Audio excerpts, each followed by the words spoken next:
Alright, so I thought I'd make a video here, show what's going on. So I just swapped out the mass airflow sensor. The code 4 is gone on pin 4, and then the code 10 on, what was it, 19, I think, the diagnostic module. That is cleared as well. So the mass airflow codes are now cleared. There are no outstanding codes with the exception of the recirculation pump, but that's something separate. So here we go. Throttle response is a lot better with the swapped out mass airflow sensor, but I'm still seeing the same blip in throttle. I thought I'd show it here on the tack. So it's pretty good response wise. Take it up to 2,500 RPM or so and hold it at light throttle.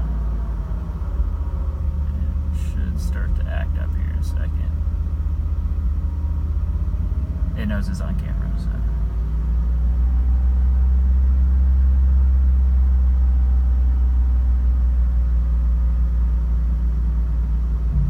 There he goes.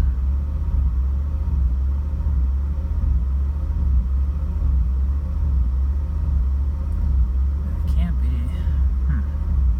Very consistent though. It feels like just a real strong misfire.